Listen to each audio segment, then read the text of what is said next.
talk in our Strings Attached series. Just a quick background, we are Bloody Good UEA, we are a university society at the University of East Anglia, representing Bloody Good Period, who are a national charity who tackle period poverty. Strings Attached is our newly running series of fortnightly talks on all things periods. So today we are focusing on periods, the menstrual cycle and mental health. We've probably all heard of PMS. We've definitely all heard people blame someone's bad mood on their period, but there is a lot more to it than that. During your menstrual cycle, your hormones are just completely all over the place. So we're going to talk about how your hormones affect your mood, how they vary throughout your cycle, and how your mental health changes throughout your menstrual cycle. So, as I said, your hormones are running amok during your menstrual cycle, and there are kind of two main players in this, estrogen and progesterone. Excuse me for my pronunciation of all these words in this talk. So the level of these vary massively throughout your cycle. Estrogen levels are they're lower just after ovulation and before your period. The bleeding part of your period actually starts, and this is known as the premenstrual stage. So it's estimated that about 80% of people experience at least one negative symptom during, as a direct consequence of your premenstrual hormones. So this can be things like bloating, breast tenderness, tiredness, headaches, all sorts of things like that. And this is kind of what we generally know as PMS. And it's also thought that low levels of estrogen have a knock-on effect to kind of other chemicals in your brain, such as serotonin. And as I'm sure we all know, serotonin affects your mood and is often related to depression and other mental health issues. So low levels of estrogen causing low levels of serotonin could be part of the reason that a lot of people feel like in a low mood around their period or just before their period, and can be linked to a lot of other PMS symptoms such as increased anxiety. It's also important to just point out here that there are a lot of other common medical conditions, including things like acne, IBS, migraines, epilepsy, asthma, things like that are known to worsen at certain points of your menstrual cycle, and that this is known to have a knock-on effect to people's mental health. So we've all heard of PMS, most of us have anyway. Most of us will be able to testify to the reality of PMS, especially considering it affects over 80% of menstruators. But sometimes it is more than just PMS. It's approximately 3 to 8% of people who menstruate experience a more kind of debilitating form of PMS, which is known as PMDD, premenstrual dysphoric disorder. So PMDD is kind of loosely defined as when PMS symptoms such as low mood or increased anxiety start to negatively affect someone's work and personal relationships. So when it really starts to impact your day-to-day life, it is something that you definitely should get checked out because it could be more than just PMS. PMDD is an under-researched area, as are so many issues relating to periods or female reproductive health, and its exact cause is unknown. There are some kind of general thoughts on possible factors in this. Some are suggesting that it's just some people are more sensitive to changes in your hormone levels, and that sometimes genetics can play a part in this, whether it be your genetics making you more susceptible to hormone changes or other reasons. And there is also some research that shows that some cases of PMDD may be linked to kind of stressful or traumatic past events, such as emotional or physical abuse, but it is unclear kind of the extent of these links.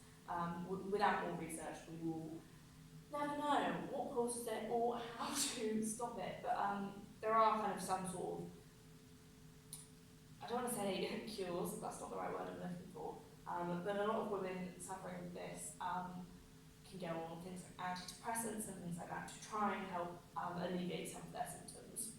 So it's definitely worth, if you're finding kind of during your PMS period, the week before your period, the start of your period, that you are really suffering and that it is affecting your day-to-day life, definitely go and talk to a doctor about it. It might be something more. And it's not just hormones which can play a part in our mental health during our periods. There are a lot of other aspects. There are psychological aspects, such as personality types, personal resilience, self-esteem, your coping mechanisms, and there's a lot of social factors to consider as well, such as financial situation, family support, personal, cultural and religious values. And these are things that are obviously going to have a huge knock-on effect to your mental health, and it's important that we do not forget about them when we're talking about periods of mental health, as they can have just as big as an impact as hormones, if not more. So a bit more about kind of the different factors. So the the psychological and social influences over mental health tend to be linked together as, excuse my pronunciation of this, psychosocial factors. I think that's how you say it. Not 100%. But so in the same way that our kind of physical health can be not at the top of its game, so we can be not feeling our best, a bit under the weather, but not necessarily what we'd class as ill or poorly. The same is true for our mental health. We can be under the weather in terms of our mental health. So for those who face challenges with their mental health, the day-to-day realities of periods can make things so much worse and can be incredibly stressful. Like the reality of spending a week panicking that you've leaked onto the bus seat or having to hide in the office toilets because your cramps are so bad is not going to be having a positive impact on your mental health. Obviously, this is going to be negatively affecting your mental health and having a knock-on effect. And there is a stigma around not just periods but mental health. So people are forced to deal with both of these things in silence, which just makes the situation 10 times worse. And there is also a lack of social support, often kind of worsens feelings of loneliness, isolation, financial worries about accessing self-hygiene supplies are incredibly problematic and common. So if you are living in period poverty, for example, when your mental health is just going to have such a massive impact on you, not being able to afford products, being confined to your home potentially for a week each month is having a huge knock-on impact for women's mental health and people who have periods, their mental health. People living in period poverty are known to have higher levels of depression, anxiety and other mental health issues. So kind of the bottom line here is that your mental health is affected by a lot of different things, and your hormones do play a huge part in that, but it's important to remember that we cannot downplay the other factors that affect people's mental health. And I also think it's important just to point out that it's not only your menstrual cycle that affects your mental health, but your mental health can affect your menstrual cycle. I'm sure we've all heard of, or even experienced ourselves, that when you are stressed, your period can be delayed or it can start early. Mental health does actually have a huge impact on how our bodies are running. You can often see that relating to your menstrual cycle when your period comes. So it's important to look after your mental health. I mean, all the time it's important to look after your mental health, and it's definitely worth investing time in looking after your mental health.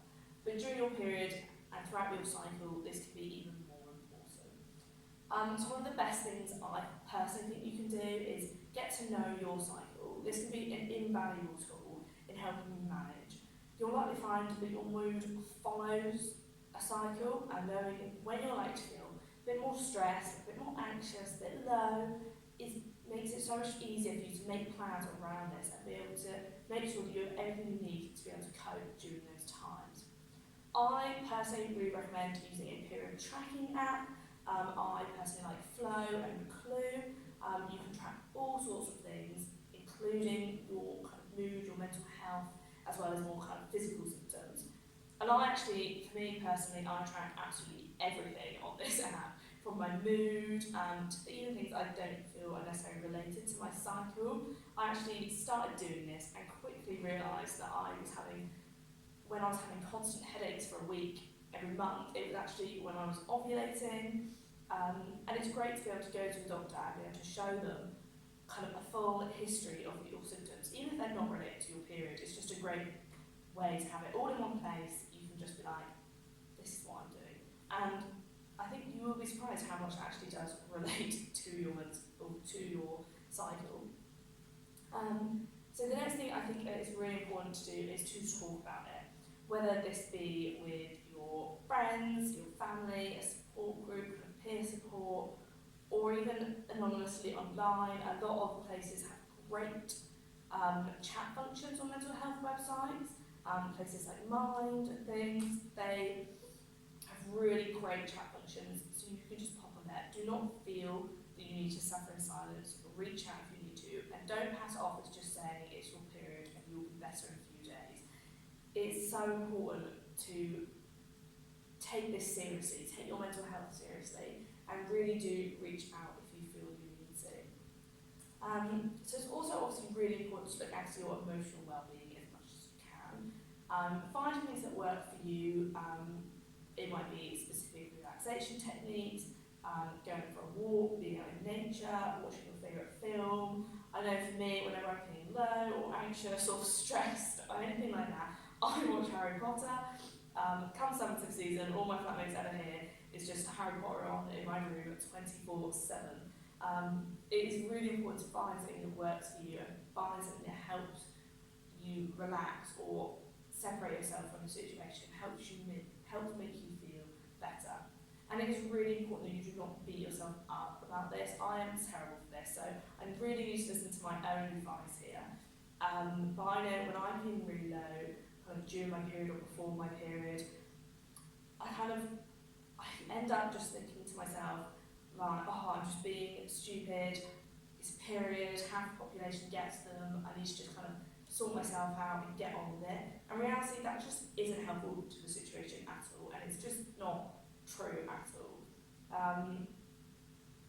It's as simple as just wanting, if it was as simple as just wanting to feel better, mental health wouldn't be an issue. You need to take your mental health seriously, and you really need to allow yourself the time you need to cope and deal with it. Self-care is, I know it's kind of turned into a weird exec phenomenon, like, oh, let me do about face mask, that's self-care. But self-care is really important, and taking the time to look after your emotional well-being should not be kind of underestimated. It is a really important tool in looking after yourself and your mental health. And it's also really important to look after your physical health.